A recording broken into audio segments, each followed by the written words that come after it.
Hello, everyone. I know it'll be a little time that people are still trickling in, but I just want to welcome everybody here. Welcome to Thriving Through Cancer with Qigong.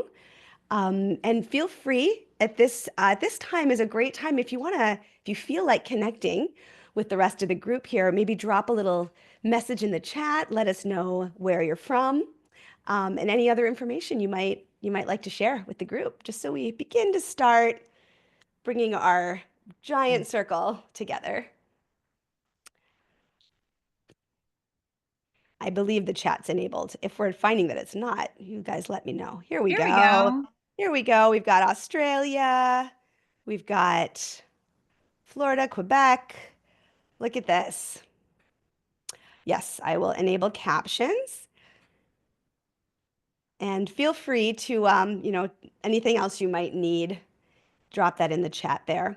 In about a minute, I will introduce my helpers here and let you know how we're going to manage this little period of time together. Belgium, Brooklyn, wonderful, Slovenia. Hi, Jenny from Buffalo, Switzerland, India. What a group, folks. We're really holding each other from all over the globe right now. So I'm going to begin as people continue to come in here. I'm just going to begin that my name is Jennifer Golden, and I'll give a little more of an introduction for myself in a moment. But right now, I just want to welcome you. I am a White Tiger Qigong instructor. I live in Chicago. I'm also living with stage 4 metastatic breast cancer. And I have with me here to assist in the chat and moderate the chat, Amy Robinson. And can we see Amy here? Here's Amy Robinson. And Amy is the founder of the Radiant Healing Together platform for breast cancer support. So she's going to help me out with the chat. She's going to monitor that, look at your questions. If you have anything urgent, she will interject and share with me, like if you can't see me or something. But there's also some of the questions you might ask that she may be able to answer on her own. My goal is to leave some Q&A time at the end, so there's some time for you to ask questions and for me to be able to give you the answers. Yes, there will be a recording sent through email. So I know that when this is done, because there were a lot of people from all over the world, and for some people it's the middle of the night. So many people are just waiting for that video to come. I know that White Tiger will be sending that out.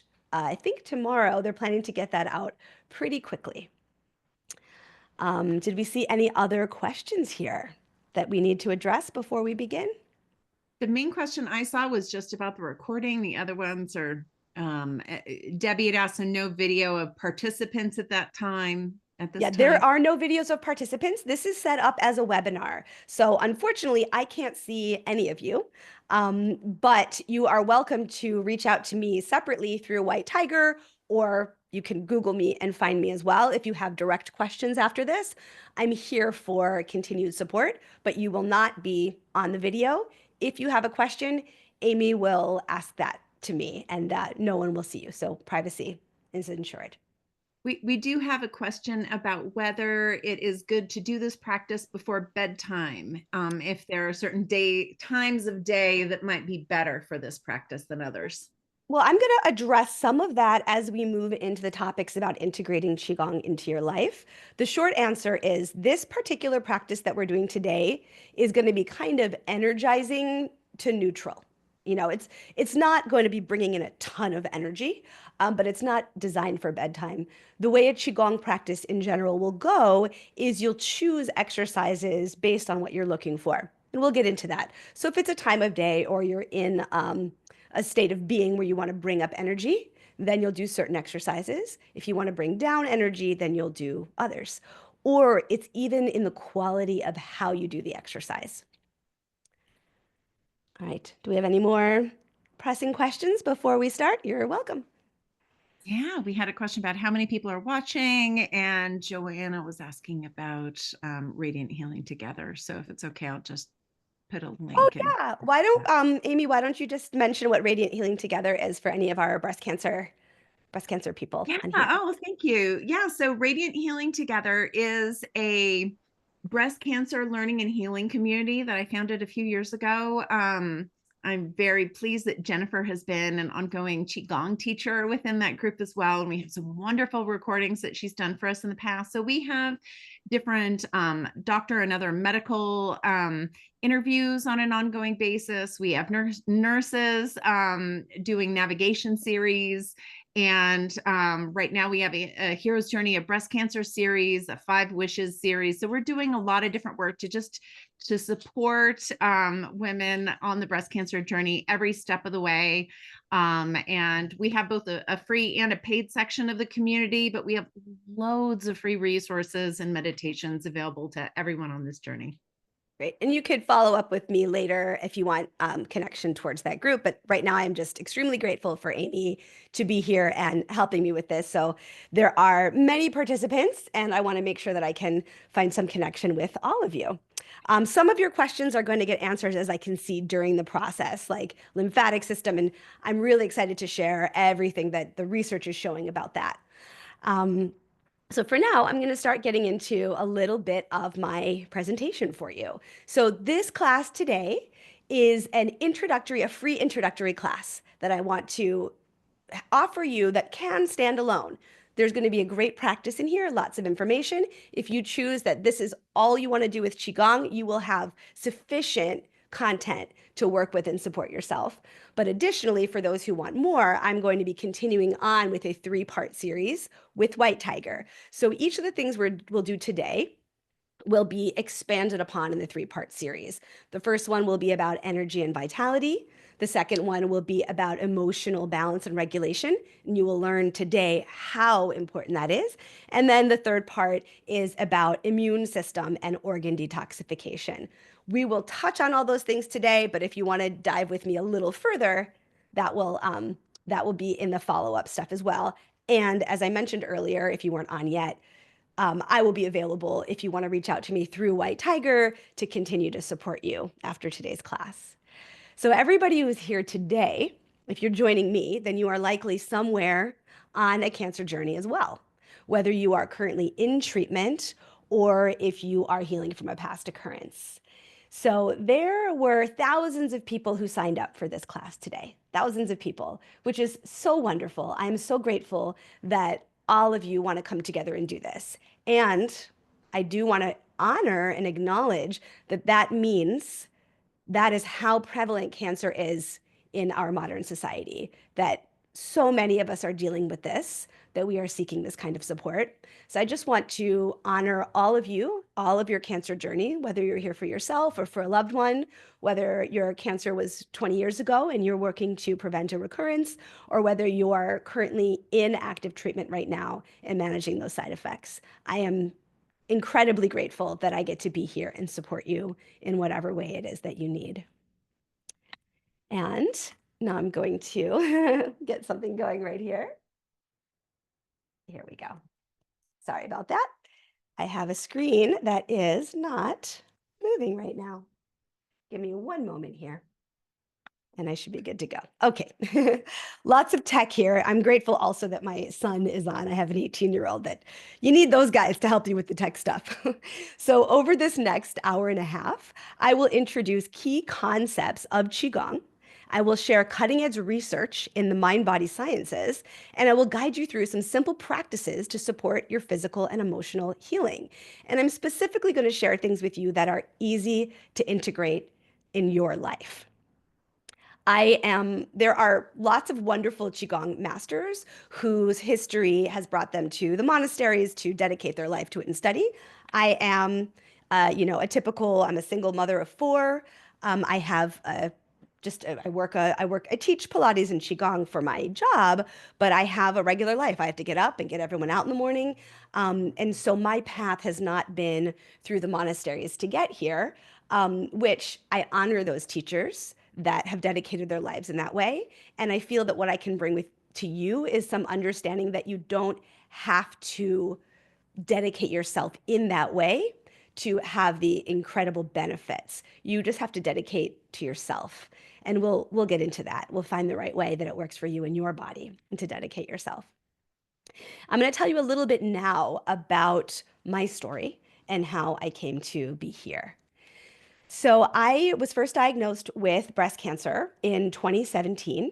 And it was stage 2B, just on one side. It was in my lymph nodes a little bit. And at that time, I had a mastectomy on both sides. I went through radiation. I went through chemotherapy. Um, Now, prior to that, I had been doing Qigong. My my occupation was teaching Pilates and movement education. So I would teach anatomy and movement, yoga, other body mind modalities. But when I was back years ago, when I was about 18 or 19 years old and I was training in Chinese medicine, we learned Qigong, a very ancient practice called the eight silk brocades. And I learned that practice as a way to maintain myself and to fill my own cup as a practitioner. And I continued to use that. So as I taught Pilates, I would teach it to my trainees, my students. As a parent, I leaned on Qigong as a way to help keep myself centered. It was always part of my life. Over those 20 years, I took numerous workshops and studied with different master teachers to expand my knowledge. And I've always found Qigong to be a very valuable resource. And then when COVID hit, as many of us, had a moment to sit and say, gosh, what am I going to do with all my time now? I can't go to work. I can't see people. I had always wished that I could go to Asia and spend a few months and become a Qigong teacher. And what was remarkable over that time is so many things shifted to online. So after doing a lot of research of different Qigong training programs to formally get certified, I chose White Tiger Qigong because I deeply appreciate the way they blend modern exercise science with the ancient traditions. So that is how I came to be here. I came to be an instructor for White Tiger. And then in about 2022, must have been 2022, I started to have a lot of pain in my spine. I was very active. I was kickboxing, I was doing Pilates, I was doing a very intense yoga practice and weights. And I'd had injuries before, but something felt not right. And in doing my Qigong, I feel I had developed so much body awareness that I just felt something really isn't right. This is not a typical muscle strain or ligament strain. Something's going on. Fortunately, my doctor was responsive to that. She sent me for an x-ray, which showed nothing. Plenty of space between my vertebra. It didn't show any fractures. It showed a pretty healthy spine. But I still kept feeling that something was wrong. And as I was doing my Qigong, I just knew it from the body awareness that I had developed from this practice. I had learned that definitely something wasn't right.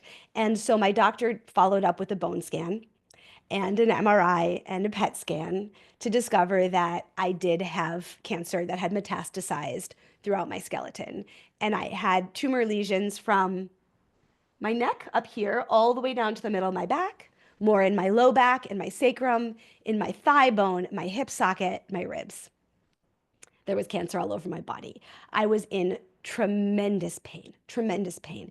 Even something like picking up a cup like this, searing pain in my back. I had to learn how to pull it close to me and lift it up because everything I did hurt. I couldn't lift up my arms. I couldn't do anything. I had fractures throughout my whole spine. And I did the course of treatment with my doctor. I did some chemotherapy, and I did some bone strengthening infusions, which I continue to do because it's stage 4. I'm in ongoing treatment. Every 3 weeks, I continue to have an infusion. But I leaned into Qigong as a way to manage the side effects and as a way to heal my body. So now, despite all of those fractures and lesions through my spine, my scans look completely clear. So I am incredibly grateful for that. And I have complete movement back. I can do handstands again. I can do everything I was doing before. I do it a little more carefully, but I do everything I was doing. And I strongly feel that Qigong harnessed my internal healing power to be able to heal my spine and to manage those side effects as I went through those treatments and as I continue to go through treatments. Um, I feel this way about it, and I value and honor everybody's journey. Some people don't want to go through chemotherapy, some people do. I have no judgment on that. For myself, I felt like I'm going to lean on the doctors to heal, to kill the cancer They have the tools to kill the cancer. But I'm going to lean on Qigong and my own healing power to heal my body, both from the cancer and from the side effects of the treatment. So doing Qigong helped me reconnect with my body, manage my emotions, which we've all been there, right? The emotions, and we'll get further into that today. The emotions are unreal, what you go through, the fear, the anxiety. I lived in a constant state of anxiety before I was diagnosed again. Many of us have what they call scanxiety, right? When you know your scans are coming up, you start to freak out, right? And then the tremendous grief that you feel for the life that you had planned for yourself, which all of a sudden feels as though it was brutally ripped away in the blink of an eye. Um, and we'll get into how important it is to manage those emotions. I don't know if manage is the right word, to transform the energy of those emotions. We'll get into that as we get further into this today.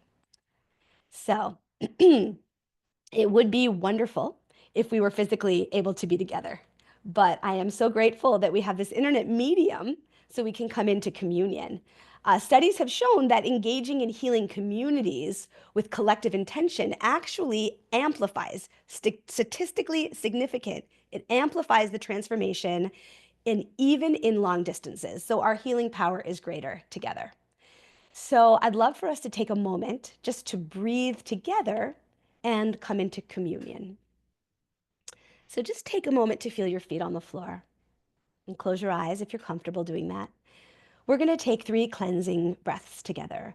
And here's the type of breath I'd like us to use today. When we inhale, sometimes we think of taking a deep inhale, and it's a little bit harsh. We feel it through the nostrils. I would like us, instead of feeling that sort of breath, to imagine that our breath is seeping in like a sponge, like it's slowly saturating a sponge, almost like you bypass your nostrils and you just let the breath seep all the way into your belly and all the way into your cells. And then when we exhale, we're going to do that through a pinhole of the lips, like that. And our exhale is going to be about 1.5 to 2 times longer than our inhale. So when you're ready, breathe in a slow, gentle, saturating breath, and breathe out any tension in your body. Breathe in gratitude for showing up for yourself and for each other today. And breathe out any distractions on your mind that can be saved for later. One more breath in, purifying your body and your spirit. And exhaling, letting out anything else you want to let go of today. Okay.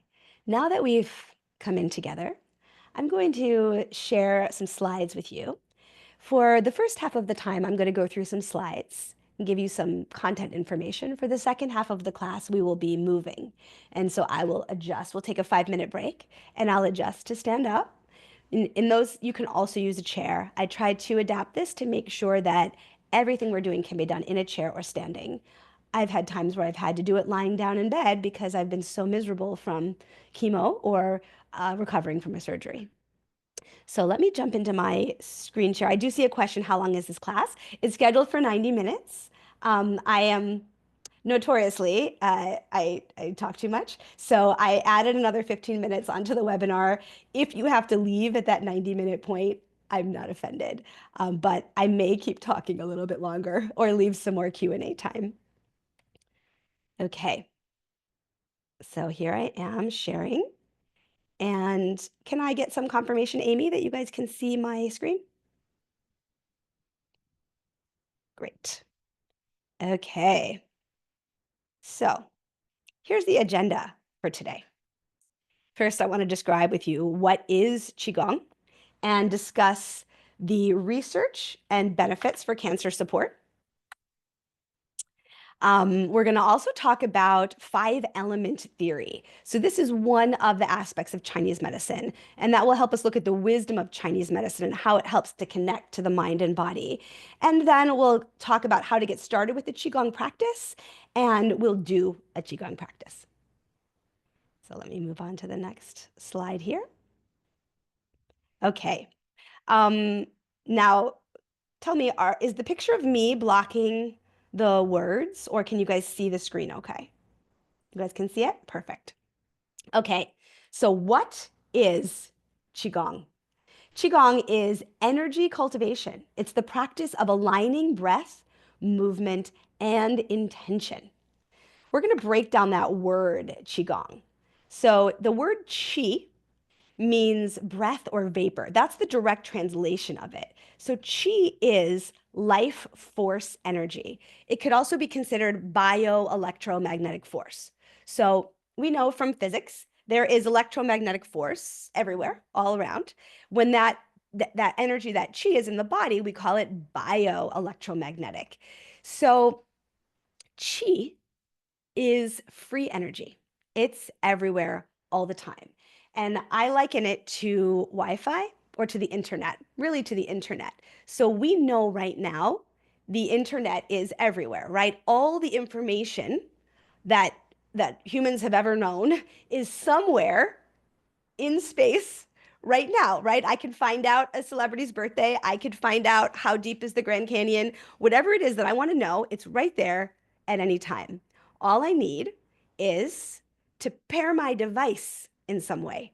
I need some kind of Wi-Fi, Bluetooth. I need some way to translate the energy of information to my systems of my body, to my brain, so I know it. Now, chi is the same way. The energy is all around here. What we need is a method, a tool for taking that energy and bringing it into our body, whether it's our organs, whether it's our energy channels. We just need to learn how to use that tool. And then it's available to all of us at any time, anywhere. I do it at the grocery store, anywhere it is. Just remember, it's all around you. All you have to do is tune into it. Sometimes you can think about it like a radio dial too, right? You just have to tune into the station, but you need to have the radio and you need to know how to use it. And that's exactly what we're doing today. That is what Qigong is. So the gong, that's the Qi part. The gong part is work. So the word gong means work. And it's more than just work. It's more like consistent work or cultivation and refinement. So this practice helps us regulate the nervous system, balance our emotions, and strengthen the body's natural healing mechanisms. Moving on to the next slide here. So we'll talk a little bit about Chinese medical theory. Now, I'm really only giving you today what we need to make good sense of today's class because I want to spend a lot of our time being practical and doing the practical exercises. But do know if you want to learn more, I've got a whole lot more for you that I am going to deliver in the follow-up classes, which I believe there'll be an email coming tomorrow with all the information about that. The basis of Chinese medicine is this, though. It's rooted in observing nature's patterns. Just like nature seeks harmony, day balances night, and the seasons shift to maintain equilibrium, our bodies work the same way. Imbalance or disharmony in our relationship, either to our outer environment, like toxins or germs, or our relationships in our inner environment, like our organs and our energy channels, can cause disease. So, from the Chinese medicine perspective, disease is an imbalance or a disharmony. Now, five element theory that we're going to talk about in the next slide here, this explains this through the relationship between elements, organs, and emotions. Okay, so there's a lot on this slide. I rejected all of the advice about how to create slides when I put this one together because I had so much I want to tell you. They say just put a little bit of information on a slide, and that's not me. I have a lot I want to share. So we've got five elements, and that's fire, earth, metal, water, and wood. This is the Chinese model of five elements. Now, the image that I have here is what's called our generating cycle. So you see how there's a circle going around from heart to spleen to lung to kidney to liver. So each element has organs that are related to it. Now, they all have at least two. There's a yin and a yang, but for the purpose of this today, I'm only sharing what's called the yin organ or the solid organ. There are yin organs are our solid organs. Our yang organs are our bladders and tubes, like intestines or, bladder. So, what we want to think about today, all we need to worry about today is the stuff that I have on this slide, which is enough content already. So, the idea here is that fire nourishes or generates earth. Like fire burns, it nourishes earth. Earth, if you dig into the earth, you have metal, right? And then the metal attracts water that moves into nourishing the kidney, and water nourishes wood, which takes us back up to that liver, and wood burns to create fire. So it goes around and around like that. And this is considered our nourishing cycle. Now, from our perspective, we're going to think specifically about the emotions through each of these. So, the concept we're going to work on is called internal alchemy, which means we take an emotion that might be considered a negative emotion and we transform it into what we might call a positive emotion. Now, what I didn't mention to you is that my educational background is in anthropology, specifically biocultural anthropology. I wanted to study the way that humans around the world and throughout history perceive health and the physical growth and transformation of our human bodies. Um, that said, I don't really believe in negative emotions. I believe we've evolved to develop all of these emotions for a purpose. So, for example, if we look at the wood element here, this is a pretty common one to think about: anger and impatience. Anger and impatience. So, anger is not always bad. Anger is a motivator. Anger makes you take action. It makes you do something. It makes you get up and make something happen. That's fine. There's nothing wrong with feeling anger. The problem happens is when we internalize that anger and when we don't allow it to flow through in a natural cycle. So, what we do in this practice that we'll work on today is we will acknowledge that anger, but we will transform it into essentially the other side of that coin, which is compassion, benevolence, generosity, patience. And so we'll look at each one, at each of our elements this way. Now, later on in the other courses, when I discuss more of this, there are physical issues too, like liver is stagnation. So sometimes tumors can be related to one of these elements. But that, I don't want you to worry about any of that now. I know some of you might have a lot of questions if you've had acupuncture before about those. But for today, we'll keep it to the emotions. So the wood, we're going to be transforming anger to compassion. Fire will be transforming joy, or will be transforming from overwhelm or excessive joy, manic joy, to joy and love. For earth, we'll be transforming worry and overthinking to trust. For metal, we will be transforming grief to inspiration and courage. And for our kidneys, our water element will transform fear to wisdom, to safety, and to peace. So, in Chinese medical theory, excess or internalized emotion can damage the organs. So, for example, if we have too much water, our wood, our plants are going to be waterlogged. They're not going to be able to grow. They might, or our spleen, we might have too much earth and the water won't be able to flow through. So the imbalance of the relationships of the organs between each other is something we want to work to harmonize. Now, I am definitely not saying that your emotions gave you cancer. Not saying that. What I can say, though, and that I absolutely know is true for myself and for many other cancer thrivers that I've worked with, is that we can all perhaps recognize that we may have a pattern of internalizing stresses. And living in a constant state of imbalanced emotions creates an inner environment which diseases like cancer are more likely to thrive. The five elements reflects the body's need for balance. When one element dominates or weakens, imbalance occurs. And Qigong, our Qigong practice, can help restore that harmony. They say that, the emotion damages the organ. So, like, too much anger will damage your liver. But then, conversely, or additionally, a damaged liver, maybe from too many steroids or the drugs that we're on, right? If the liver is compromised, it might express as anger. And then that continued anger damages the liver, and so on and so on. So we're better off acknowledging the anger and working on transforming and releasing the excess energy.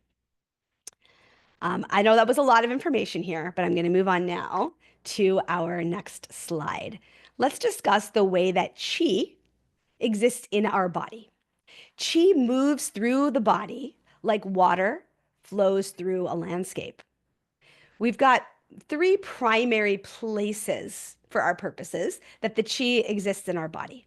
Our organs are like our lakes and oceans. They're concentrated centers of energy.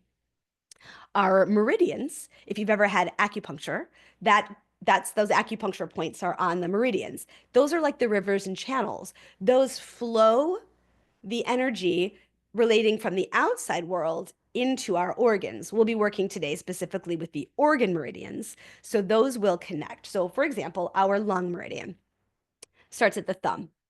Well, it connects from the thumb, and if you were to get acupuncture on it, it might be along this line and it will stop here because the surface closer to the skin, where it's in the fascia or a connective tissue, that travels from the thumb and stops in here in the chest. But the internal meridian continues to invest its way into the lungs and connect into the large intestine, which is the brother meridian. So our rivers and channels, we want to have flow. If we have, so this side I had lymphectomy as well as the mastectomy, and I've got tremendous scar tissue in here. So if we've got things like that, like scar tissue, or even just muscle tension, or any other damage, or even just stiffness because we don't move a lot, we will have a reduction in the flow of our energy. And this is where Qigong is magic right away. We can open up those channels of energy and allow a healthy flow of qi to travel through our meridian system and through our organs and nourish our organs and each other. Now, last we have dantians. These are our energy centers. I just kicked my camera. Okay, we're good. These are our energy centers. We're going to focus on three main dantians. One is in the head, one is in the heart, and then we've got our lower belly one, which is sometimes called the Sea of Qi.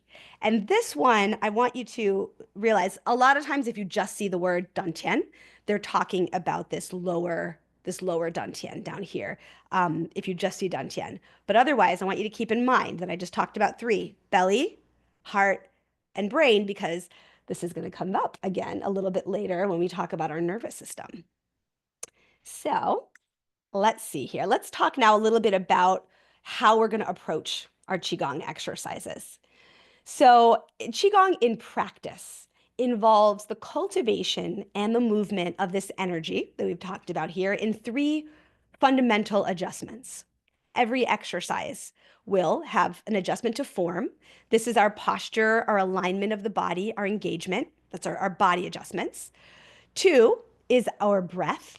So it has to do with the regulation of the inhale and the exhale.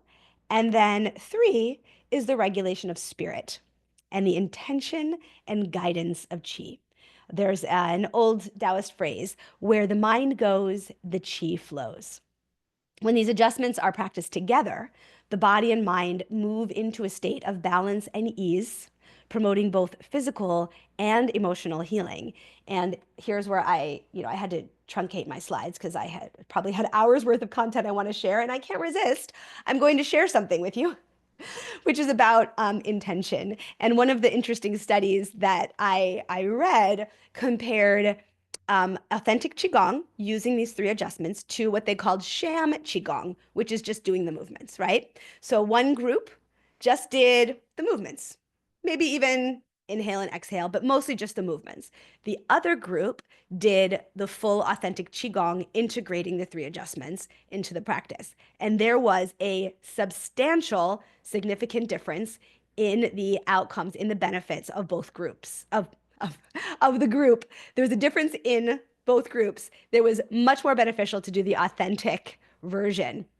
The intention is a huge part of this. And why I want you to know that is because even if you are physically limited, and some of us on the cancer journey are extremely physically limited or go through phases where we're physically limited, you can still do the practice because where your mind goes, the chi flows. You can think it and experience it in your body, even if you can't stretch in all directions. That's fine. Even if you can just lift your arm to here, which I've been there, right? I've been there. Even if you could just do it a little bit and you put your intention on it, you will have the benefits. I feel confident enough to say you will, not you might or you may.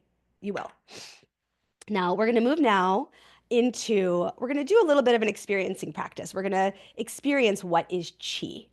So we're going to take a short break doing move from this to do movement of chi in our bodies.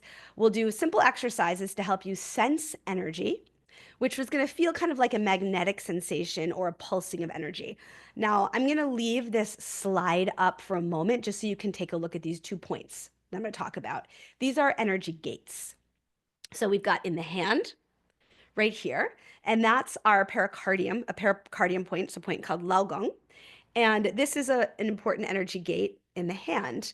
The pericardium is the heart protector. It's the fascial bag around the heart, and it connects up running kind of alongside the track of our heart channel, which comes from the pinky finger. But this is a very significant energy gate. And then in the foot, we have the same. And I love the name of this one. It's called Bubbling Spring. What a wonderful name of an acupuncture point. It's the first point of the kidney meridian. And so these gates, we are going to work on opening and feel the connection of energy in through these gates as they can bring energy into our body and bring energy out. So now for the moment, I'm going to stop this share, which I'm sure I can do. Okay. Um, okay, I know what I have to do. I have to go to the Zoom meeting. I have to open it up. Sorry, guys. It looks different than how it looks when I do my typical meetings. Okay, here it is. We're back. So, whoop. I'm sorry. I lost you a little bit, and now I've got you back. I don't think you lost me. I just lost you.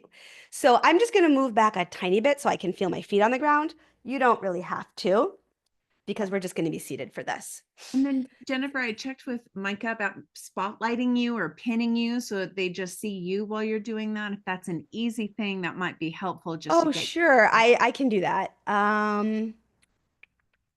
usually the 3 Spotlight. dots and then pressing spotlighter. There you Got go. it. Got it. Thank you.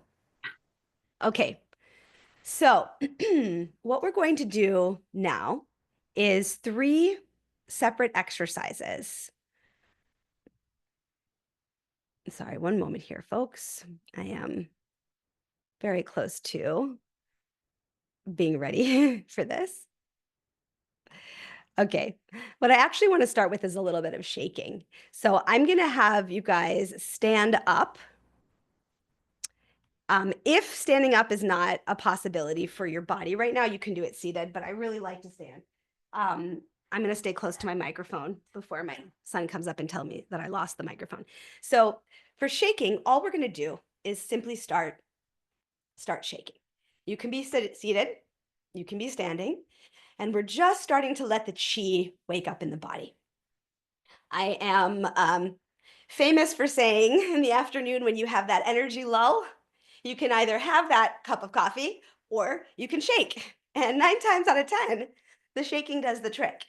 So what we're doing, I'm bouncing on my feet. You can do that or not, depends on your own body's comfort. But I'm imagining that I'm kind of shaking water off my hands. And I let all the tissue shake through the hands, let it shake through my arms, starting to feel my spine shaking, starting to feel all the organs bouncing and shaking. You can bring the arms up. Not a lot of rules to this one, not for right now.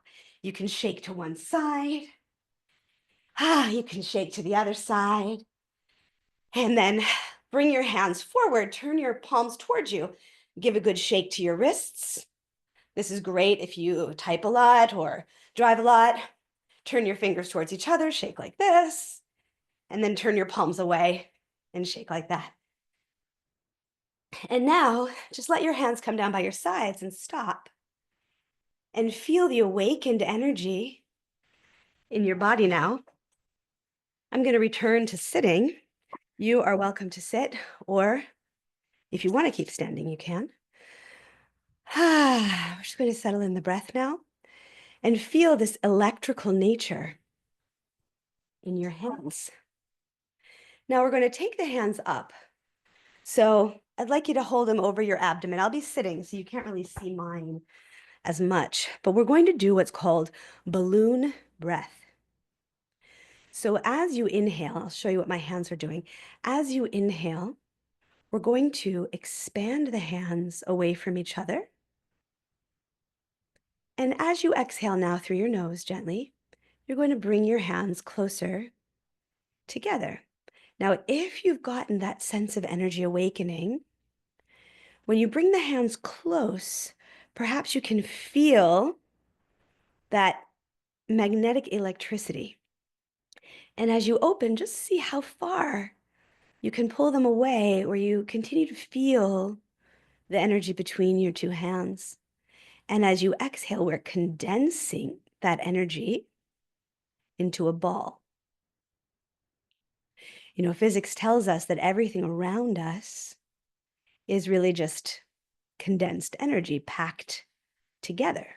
If you look at it down to that atomic level, the desk, the chair, it's all energy that is packed into form. So visualize this between your hands. As you inhale, feel the expansion, become aware of the energy between your hands. And as you exhale, you're going to condense and pack that energy into form. Now, our balloon breath is going to be 3 parts. As we inhale, we fill the belly, we fill the rib cage, and we fill the chest. And as we exhale and condense the hands, we condense in the chest, in the ribs, and deep into our lower dantian, into our belly, like we're packing the energy into a pearl. Inhale, belly, ribs, chest.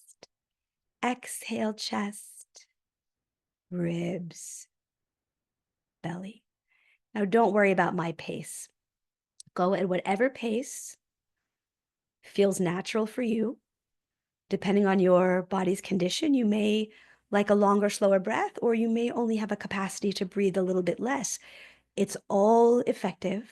Find your rhythm, but continue to feel the sensation of filling the belly, filling the ribs, and filling the chest, and then exhaling it from the chest to the ribs to the belly. And now let's do this one more time.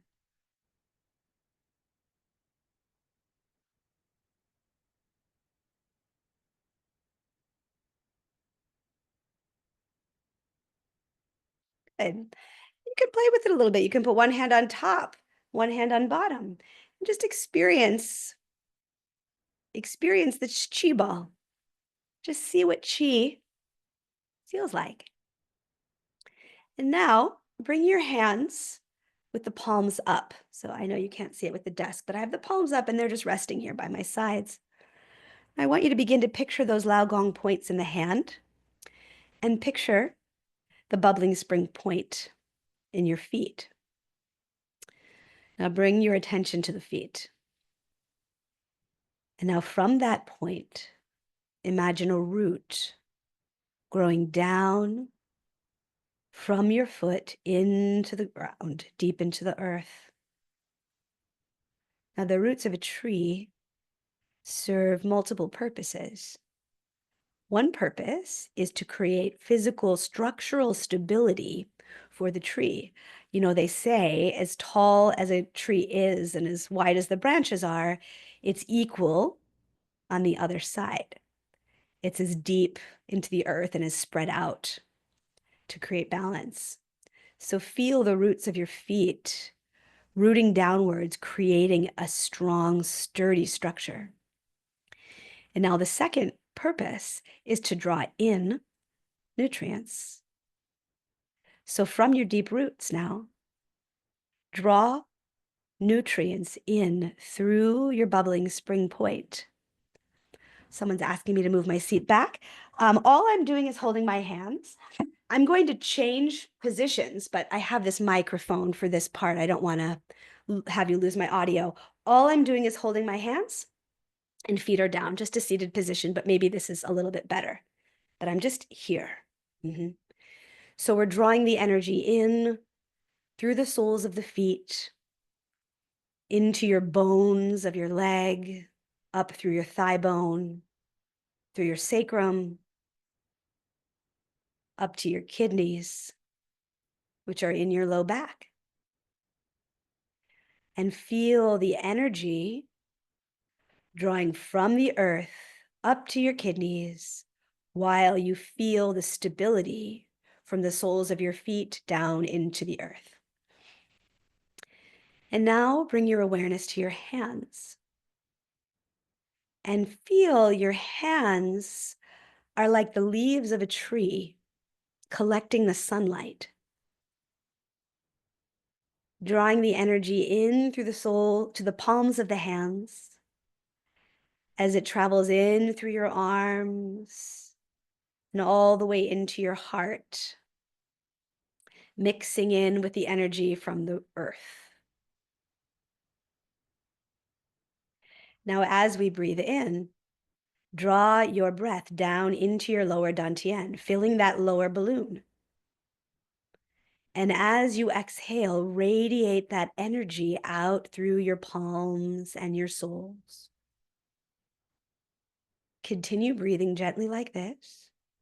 Allow the breath to be that gentle, thin, saturating breath. Feeling the energy in the palms and the soles amplify.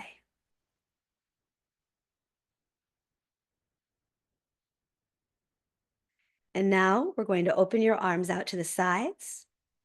And we're going to lift them up, continuing to collect the energy through your palms and allowing it to mix with the energy coming up from your feet. Reflect the hands towards the crown of the head like a funnel, sending that energy down through your crown, mixing with the energy coming up through your feet, through your tailbone, creating a profound, deep activation of qi in your body. And then let the hands scan down. You're going to clear away anything that you don't need, any residue, any debris, like you're flushing the pipes. Ready for fresh, revitalized qi to enter your channels. And as your hands come down by your sides, you're going to place your hands on your belly. Put one hand over the other. So one hand over the other, crossing at your thumbs. And take a moment to store this energy in your lower dantian. And now slowly let this state dissolve and open your eyes. And hopefully you all had an experience now of what qi feels like. So we understand the medium that we're working with here.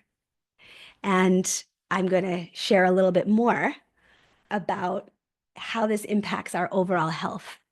But I do want to allow a moment if anyone wants to have a share, wants to say anything in the chat, or if you have any question, I do want to allow a moment for that.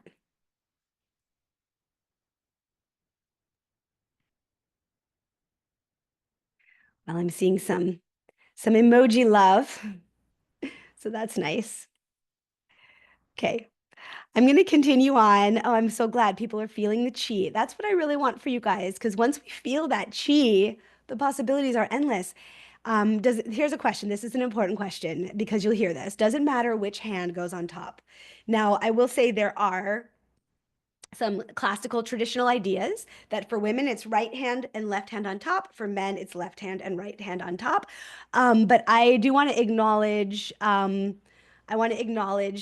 sense of cultural gender diversity where people may relate to one or the other. So if you are someone that wants that interpretation, for women, it's right over the top and right on your belly, then left. For men, it's the other way around. But if you feel like you want it the other way, if you feel more connected to either way, it's not wrong. You'll be fine. This is one of those things that I'm yet to see some statistical evidence that it has to be a certain way. The breathing as we do that is gentle through the nose, in and out. Our cleansing breath we do through our pursed lips. Okay, I think that answers all the initial questions right here. And I'm going to continue on into our share, into the next part of this section here.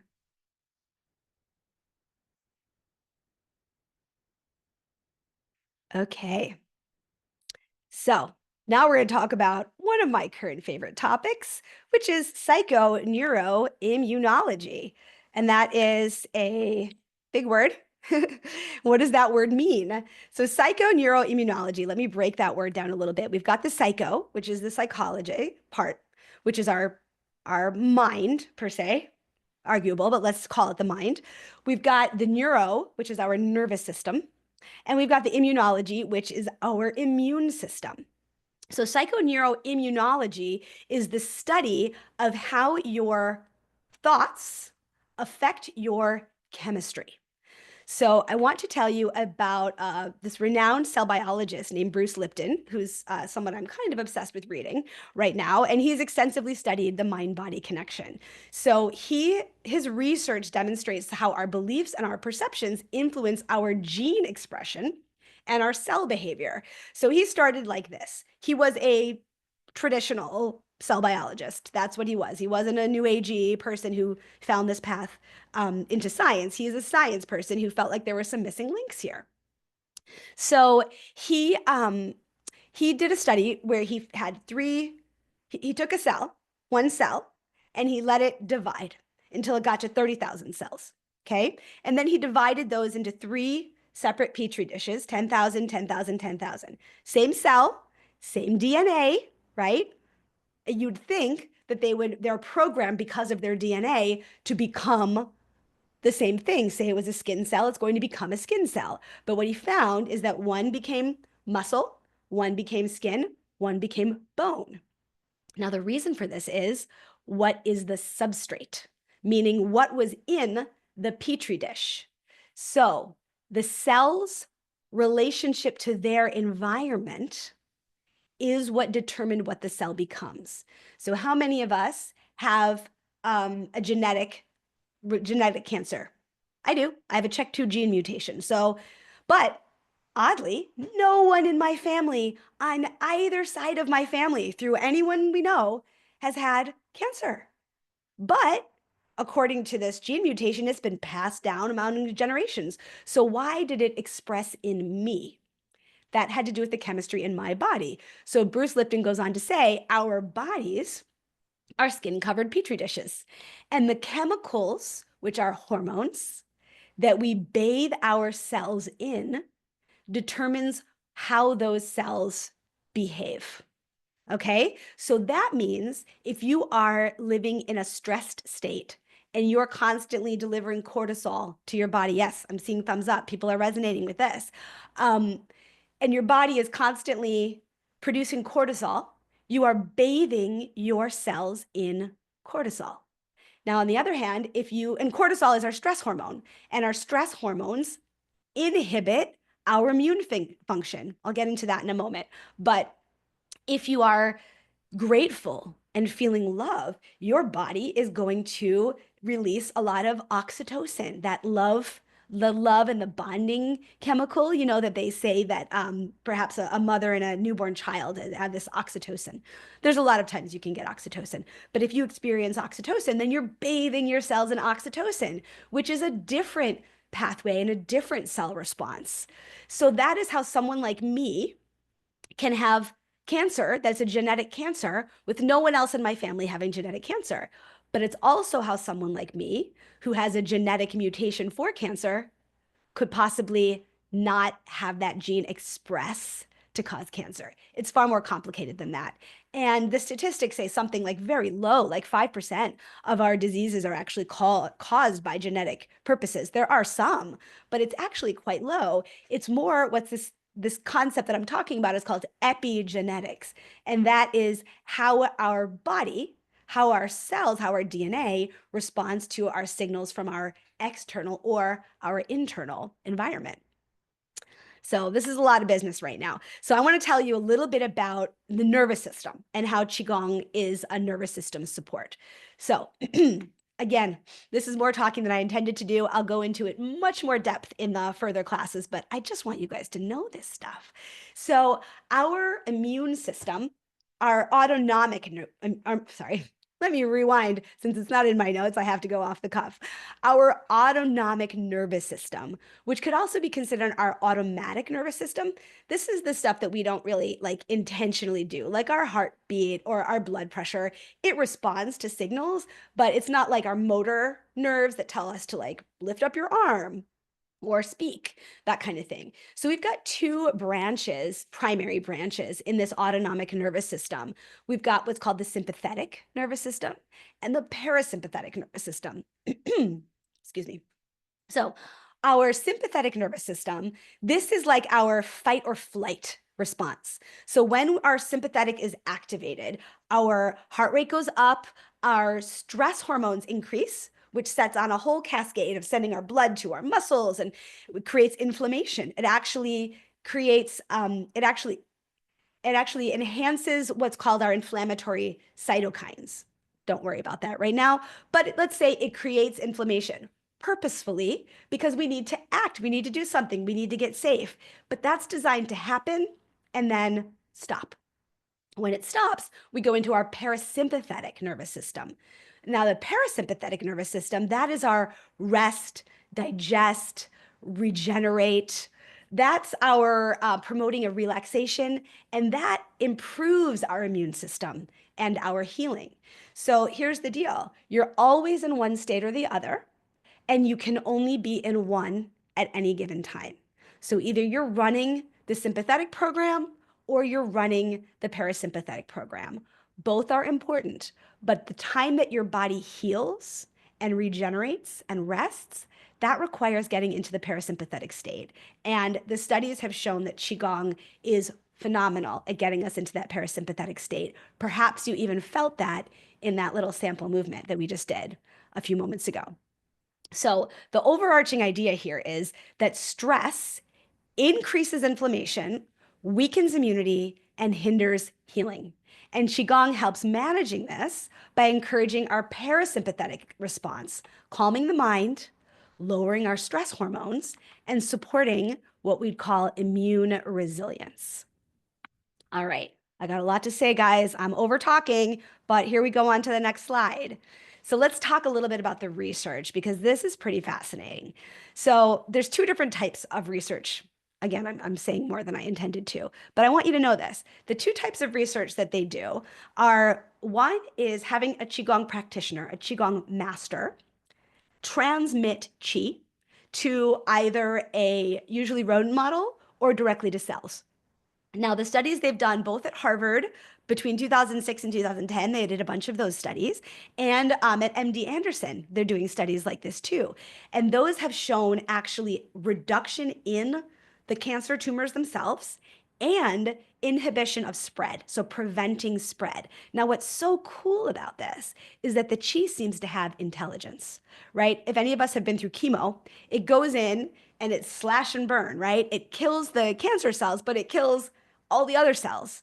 What they're showing with this Qigong transmission is it is killing or reducing the cancer cells, but not the healthy cells around it, which is incredible, right? So, what an amazing tool.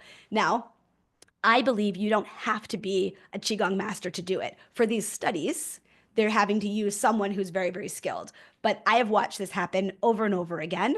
And I do believe the common person who practices a lot and builds up your Qi and sets your intention, I believe you can do it. I am not telling you choose self Qigong over your doctor's recommendations. Let's be very clear. It's not what I do, but I do think that it helps. My cancer healed really fast, and my side effects were minimal. So that's the second part I want to tell you about. The second type of studies that they do involve the management of side effects for cancer patients. So now, since these studies tend to be pretty small sample sizes, a lot of these studies are systematic reviews or what they call meta-analyses, where they take several studies and they combine them together to get a larger data set. And what they have found of evidence-based benefits, quality of life, big time, increase in immune biomarkers, decrease in inflammatory biomarkers, improved sleep quality. This one's a biggie. There's been a lot of study on this next one. Cancer-related fatigue. How many of you deal with this, guys? Oh my goodness, the fatigue. It's like my life is almost normal right now, except I'm so tired all the time. When I'm not good about my Qigong, like if life gets a little busy and my kids have a bunch of activities and I don't feel like getting up in the morning, or I'm binge watching TV too late at night, and all of these things I do because I'm human. Um, and I'm not doing my practice for a little while, I feel it. And as soon as I start doing it again, that cancer related fatigue is so much better. And then the other part is our nervous system regulation and our stress biomarkers. And I just shared with you how important that is for our health and how important acknowledging our emotions is to our nervous system regulation. So, oh, and I should also add that these studies are short. They're usually something like, 8 to 12 weeks. But when they test it later, the benefits last. They lasted, and they lasted even better for people that adopted those practices for their lifestyle as well. So now let's talk about that, because that's the next part I'd like to discuss with you before we do our movement practice here. So how do we start to integrate this into our lives? Because I really want to make it clear to you that all you need to do is to make one decision for yourself. Maybe that decision is before you get out of bed, you work on tuning into some chi, maybe sit up. Sometimes, if I can't do anything else, I just put my feet on the floor, put my hands up, and practice that four-gate breathing for a couple minutes before I start my day. But remember, this is a lifelong practice of self-care. And I want to acknowledge that word self-care for a moment, because perhaps you've experienced this too.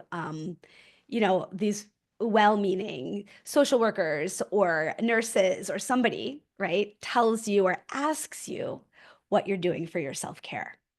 Okay, I am a single mother with 4 kids and cancer. It gives me so much stress when someone tells me, and what are you doing for your self-care? Now, they're definitely not doing it like this. They're doing it in such a kind-hearted way, but it feels to me like it's something else I just can't get to, and that I'm failing.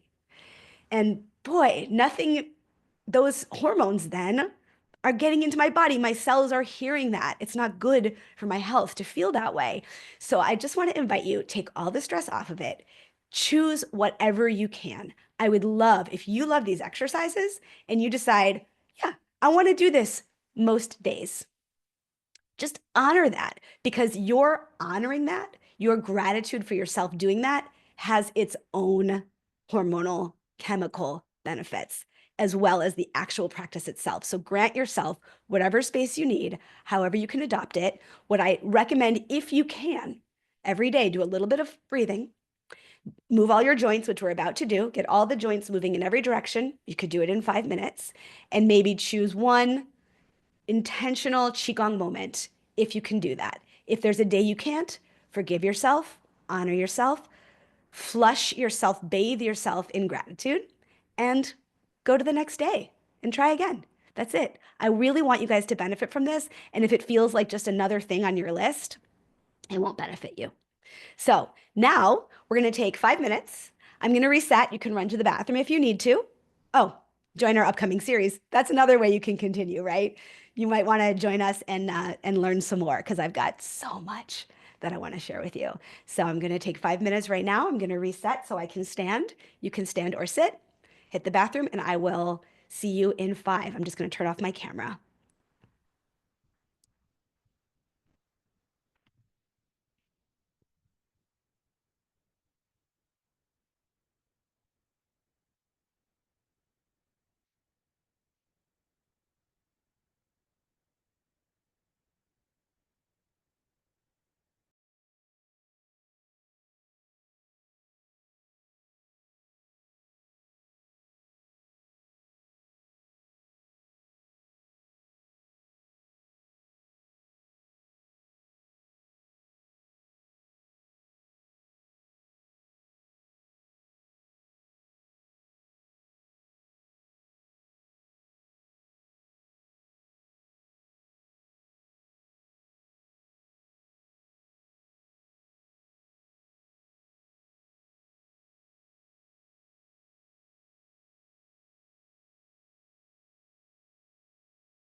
Need to adjust just a little bit.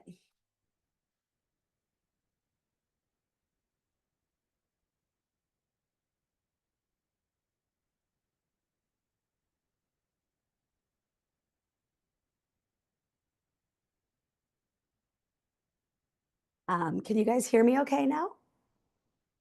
I'm just going to make a little camera adjustment. Forgive me here. I'll be ready. Yeah, that looks good. Great. Good, you can hear me. Okay. And you can see me okay as well? All right. So maybe that was a short 5 minutes. I'm not sure, but we'll go ahead and get started now. So we're going to do a short practice, which I think can open up the whole body, but we're going to address our 5 elements. And then we're going to move into a meditation called Inner Harmony, which involves that internal alchemy of transforming the emotions. You'll have to forgive me. I'm also fighting a little cold, so that's the scratchiness in my voice. So let's begin with 3 simple breaths once again. So allow your knees to bend a bit. Our Qigong stance, which is called the Zhangzhuan stance. The knees are a little bent, And they say, sit but don't sit. That's what one of my masters says, sit but don't sit. So if your ankles are a little stiff, you may have a hard time doing this. What I don't want you to do is to let your knees come forward. And I also don't want, so that's the pressure in the knees and my pelvis is a little tucked under. I also don't want you to pitch your trunk forward because the pressure will be in your back. So depending on your flexibility, you just have this little softness, like all of your joints get a little soft. And that's our general stance. So let's just do 3 cleansing breaths again to bring ourselves into practice. We'll inhale, gather up. And now we'll exhale again through a pinhole of the lips and allow the energy to sink down. And again, breathe in.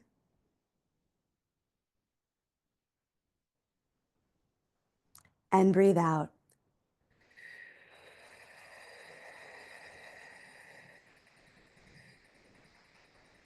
Coming into center, coming into balance. One more time. We're opening our practice.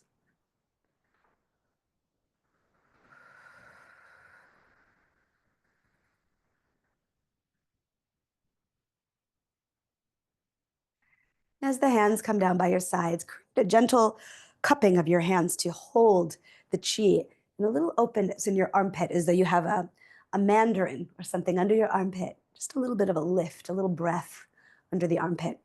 We're going to move the joints. We're going to lubricate the joints from the feet to the head. So if you need to balance, if you need to hold onto your chair or something, you can do that.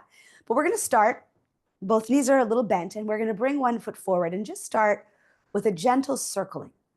Now, I don't want you to go so much that you've got kind of cracking and grinding. What we're doing here is lubricating the joints. Picture that you're waxing the surface of the bones to allow the energy to flow through. Switch directions. I do about 9 in each direction for all of these exercises. Let's do 3 more. And certainly if you're balancing, you're strengthening your balance and strengthening the other leg too. But if you need to hold on to something or you're sitting in a chair, that's fine too. And now circle the other way. As you do this, I'm just going to take a peek because I see some messages popping up. I want to make sure they're not anyone saying they can't see me. I expect that Amy will jump in if that's the case. So now I can just go inwards with you. Circle the other way.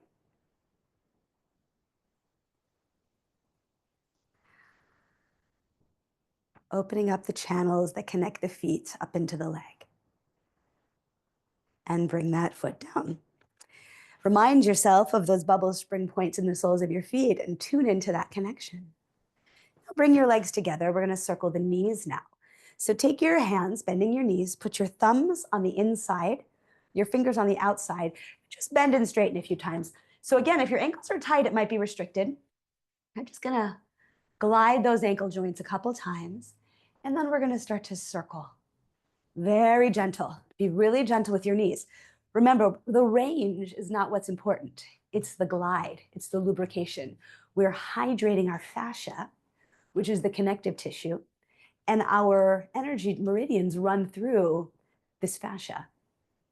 We're looking for softness, gentleness, not range of motion. Switch directions. One question was whether it makes a difference with shoes on or shoes off. Very good question. The question about shoes on and shoes off. I like to practice barefoot. If you want to wear shoes, that's totally fine. Try to get shoes that are a little more flexible. But if you have really intense plantar fasciitis or something else that requires stability, whatever shoes you want are fine. My background, I like to be barefoot. A lot of people wear like the martial arts or the Tai Chi kind of shoes. Now we're going to move into our hips here. So I'd like you to bend once again and bring your hands either to your hip joints, or if you can turn your palms and place them on your sacrum. And again, we are sensing the ball and socket joints of the hip. And in doing this, we're also beginning to stimulate our belt meridian, which comes around the waist, also called the girdle vessel. But I want you to think about lubricating your hip joints. 2 more times. And now switch directions. Imagine that your tailbone has a weight, and it's as though you're drawing circles in the sand between your feet. So you feel long and relaxed in the low back as you do this. Let's do 3 and 2 and 1. Good. Okay, now we're going to move up the spine, and we're going to start moving the spine. We're going to do what's called knocking on the door of life. So again, we're in this bent stance. I want you just to start with a gentle swing. I'm going to begin with the head facing forward because I want to make sure that your low back is doing this. So right between the kidneys here, we've got right behind the navel and just above is a little gate called the Mingmen, or the gate of life, the gate of vitality. And we'd like to have that open up. So as I swing my arms, one hand is knocking on the low back, you see, kind of by that gate of vitality. The other hand is giving a gentle knock to the abdomen. And as it opens up, if your body feels comfortable, you can allow your head to turn, but it's not necessary. Just feeling like you're lubricating the little joints between each vertebra all the way up, and the arms are swinging freely and naturally. Notice I'm not shifting my weight side to side. I'm maintaining a central axis from my tail to the top of my head, and I'm just rotating. It's like a Rubik's Cube where each it stays in the stack, but each segment turns. We'll do a couple more of these. The breath is smooth and gentle. And we'll bring it slowly to a close. Yes. Moving up now into the shoulders. So just begin sliding the shoulders around. I'd like you to do this without tension. Our shoulder blade has these fatty layers behind it called gliding planes. And it's layers of dense fascia of fat between the shoulder blade and the rib cage that's meant to glide and slide. It's very oily and slippery, ideally, when it's not all glued together. So it's like moving a sponge. So move your shoulder blades as though you're just wiping across your rib cage with a sponge. No extra force. You don't have to pull your shoulders down or stretch anything. We're just lubricating our joints and our fascia. Let's go the other direction.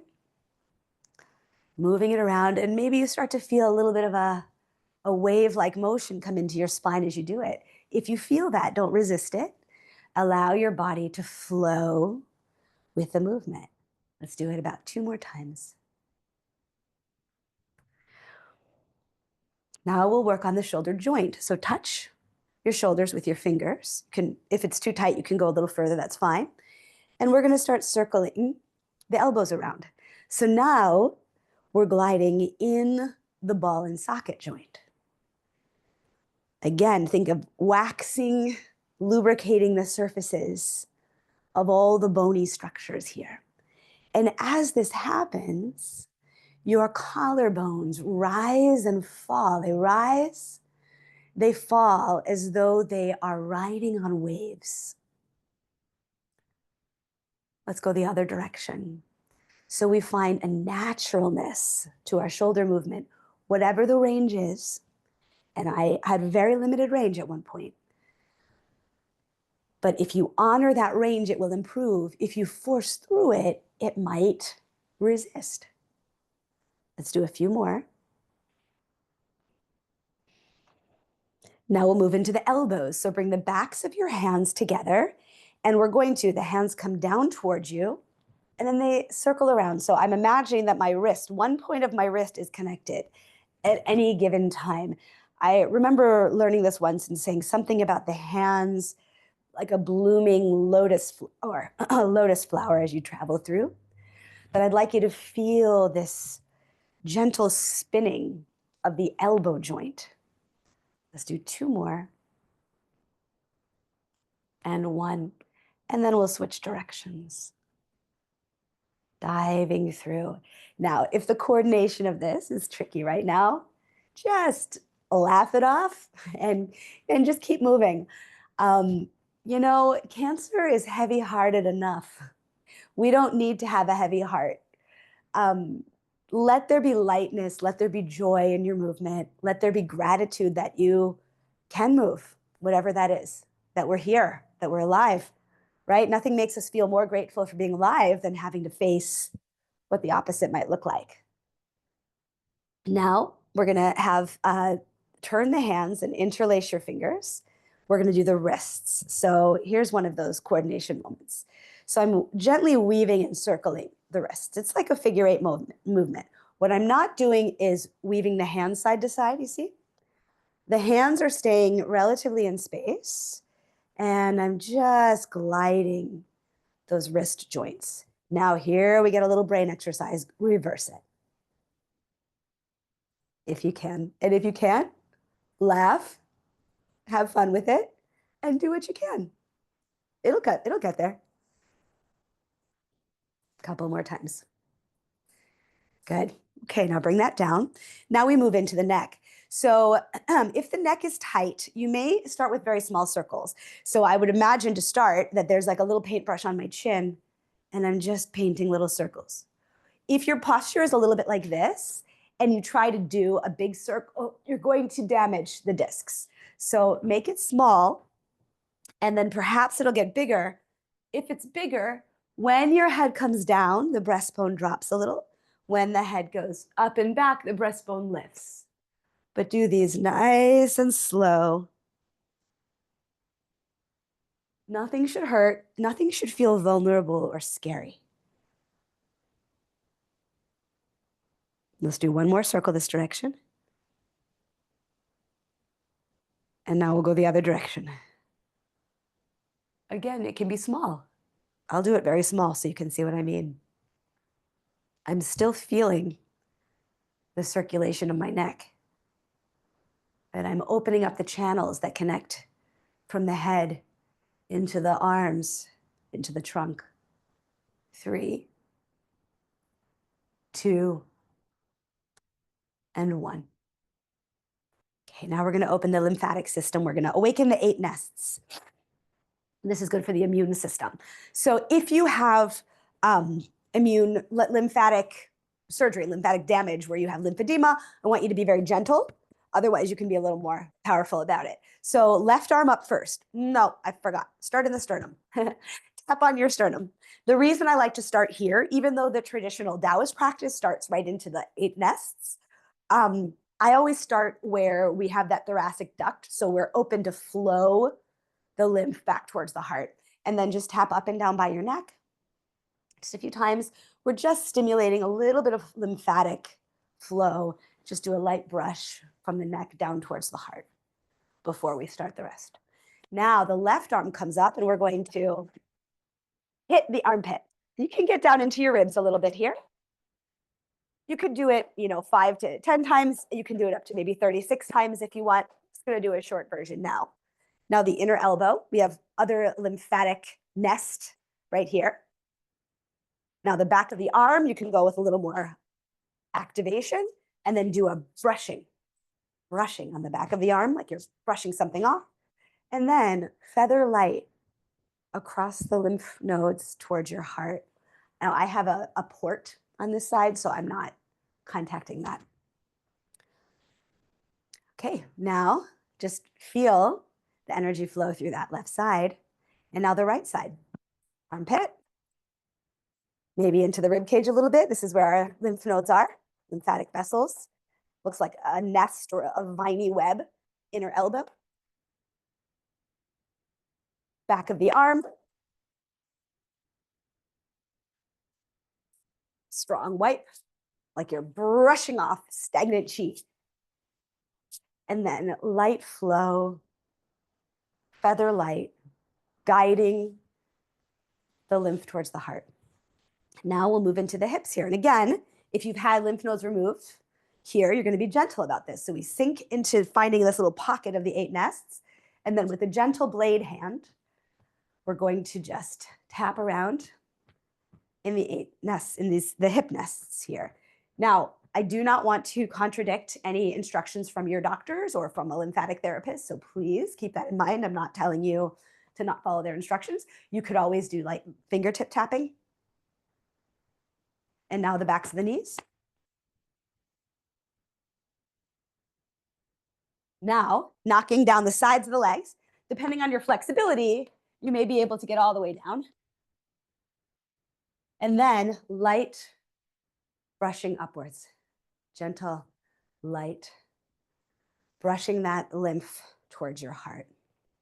Okay, now take one hand and rub the back of your neck, stimulating these points, gates in the back of the neck. Do the other hand. Now we'll do a bit of a chi shower. So we're gonna go around and down. We're flowing the chi and the fluids around and towards the heart. This is called a chi shower, but I also call it grease lightning because for those of you who know what I'm talking about, perhaps you'll get a kick out of that. I'm sorry, if you're trying to be serious, I'm not always very serious. I like to be playful with these movements, but there'll be moments we'll get serious. One more time with each side.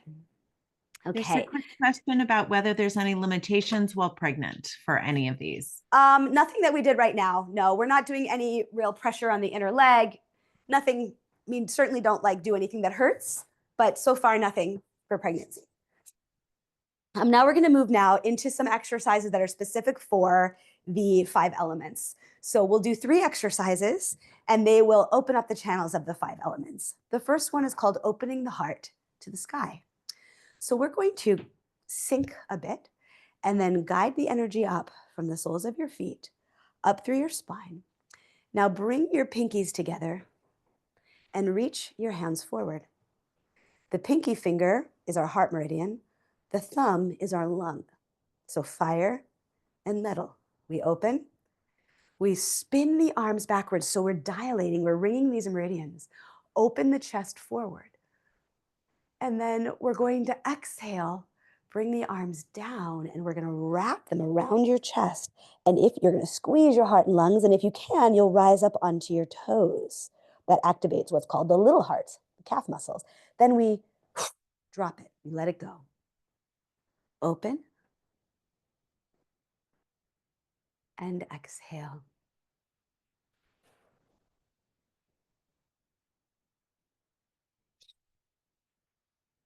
Now, if you're getting caught up with the breathing, just worry about breathing. Don't worry about when you're breathing. Just keep breathing smoothly here, although it's really nice to inhale as you stretch the chest open. It's good to stretch the lungs, stretch the tissues of the lungs into the lung meridian of your thumb.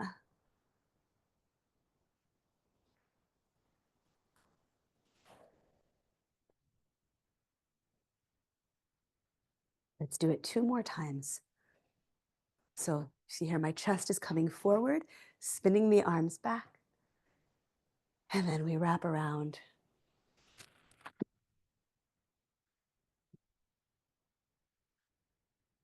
And last one.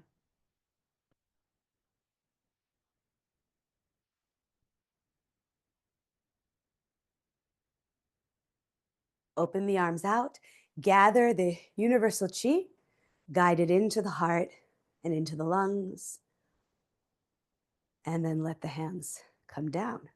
Now we're going to move into wringing out the liver and the spleen. So the right side here is our liver. Under the right side of the rib cage is actually quite large. And under the left side, a little further back, that's our spleen. So this exercise is going to wring out and stretch the liver and spleen, which are called our middle burner. Interlace your fingers. And I'm hitting the point right now where I'm going over time. So if anyone needs to leave, I'm not offended, and you'll get the recording.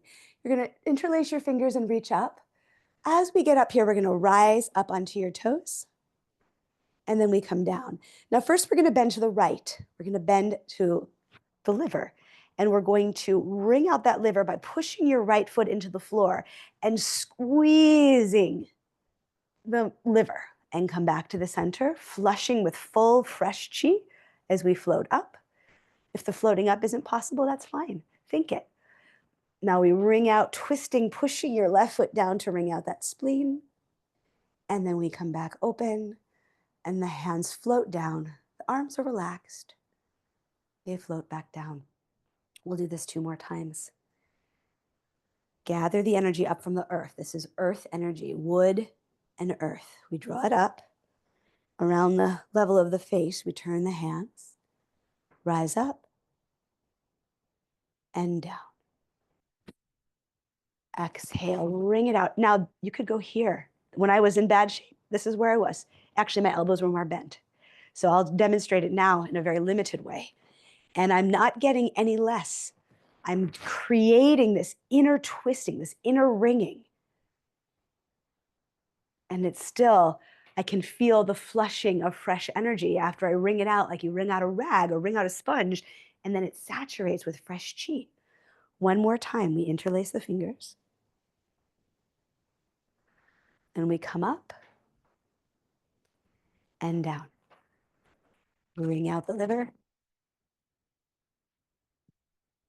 back. It doesn't take a deep bend. You can bend deeply, but it doesn't require that to get the wringing of the meridian and the organ. And the arms float back down. Gather energy from the earth, draw it up into our middle burner, and then let it settle down. Okay, now we're going to do a kidney meridian. This one's called 2 hands hold the kidneys. So we're going to draw the energy up from our bubble springs up. We're just going to do this 3 times. As you get around your collarbones, you're going to turn and you're going to press upwards. And now we're going to go into a forward bend. So you can do, I don't want you to strain your back.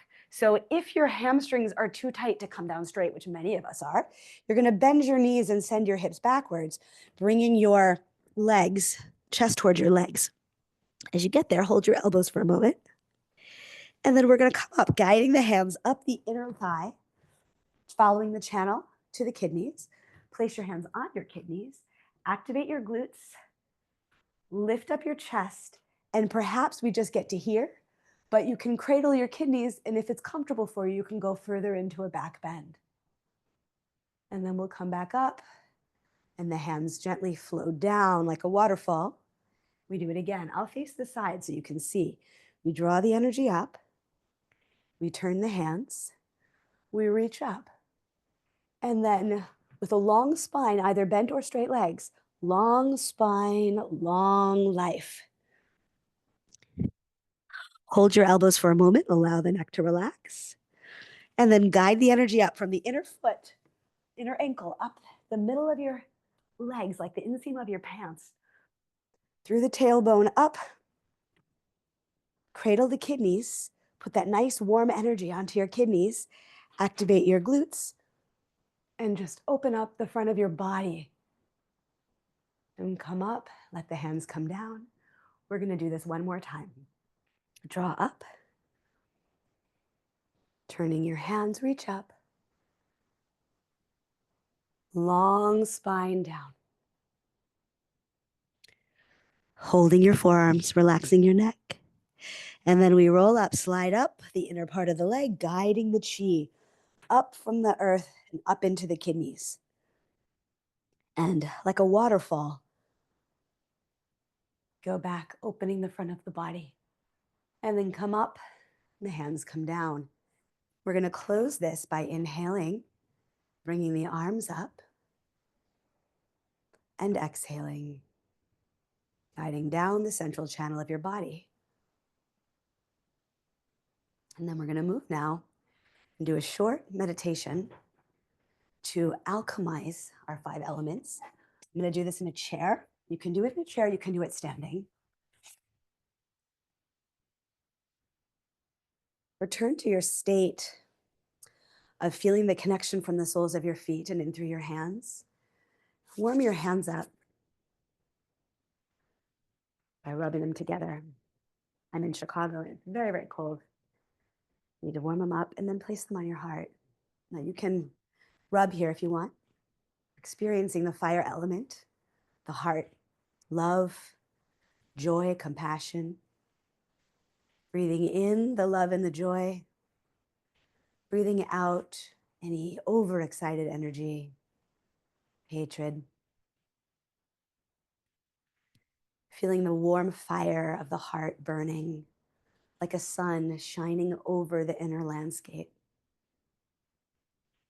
And then as the fire burns, it creates ashes, and that's our spleen, our earth. The ashes nourish the earth. So this is our left side.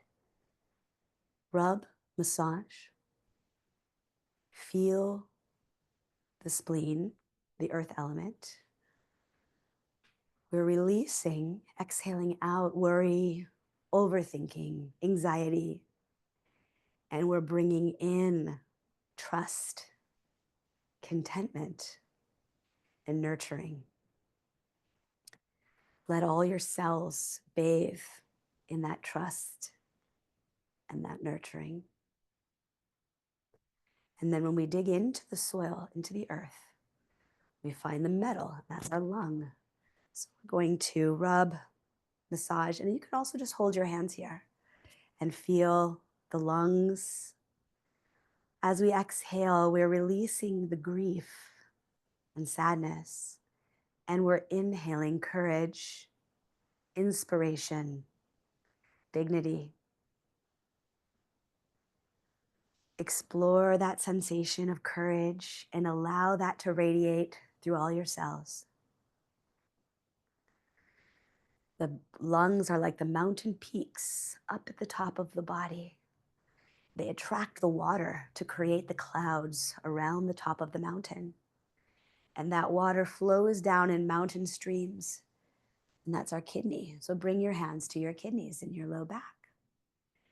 Just rub your kidneys, perhaps rock. In the kidneys, we're exhaling out fear. And we're inhaling deep safety, calm, peace. Allow that calming peace to seep into every cell of your body, like the water nourishing the earth and the trees. And the water nourishes the wood, which brings us now to our liver. That's the right side. Massage the liver. And here we release anger and impatience. And we feel the liver humming with gratitude, benevolence, generosity, compassion. And allow those qualities of gratitude, generosity, to bathe your cells and to nourish your body. Then as the wood burns, it nourishes the fire and the hands come back to the heart. We're going to travel our way through here again, feeling our love, our joy, our compassion, a warm, glowing fire of the heart, nourishing the earth down to the left side, to the spleen, feeling deep sense of trust. Trust that everything is as it should be, and everything is well, and you are nurtured, and you are cared for, and you are rich with minerals and nutrition, rich with everything you need. We dig into the earth, we come to our metal, up to our lungs, feeling dignity and inspiration. Each breath is inspiring.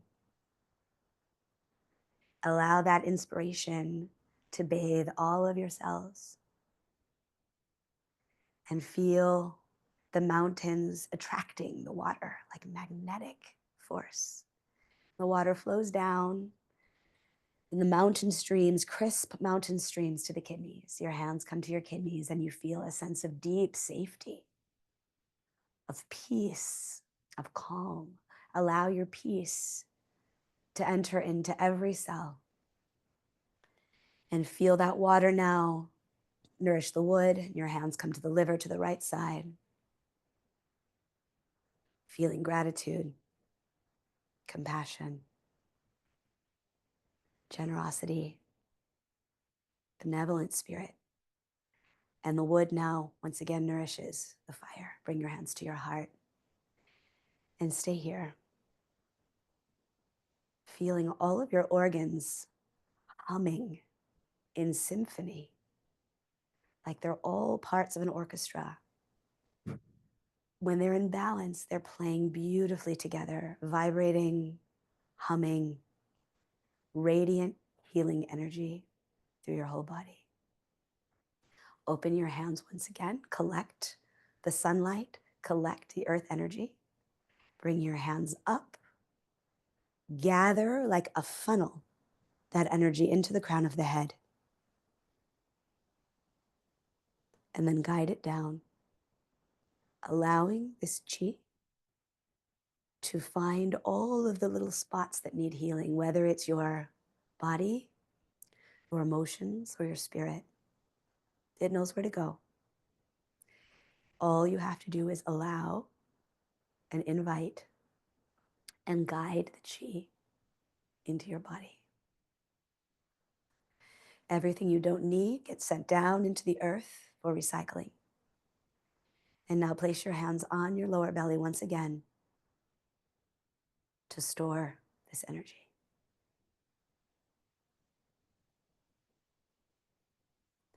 And now, as you're ready, allow this state to dissolve and allow your eyes to open. And I want to thank you from the bottom of my heart for sharing with me today. I can't tell you how grateful I am to be here today. I have some time to stick around. I think we have a few more minutes left on the webinar for questions. If you have them, I'll move back up to the screen. Thank you so much. I look forward to continuing to grow and heal with all of you.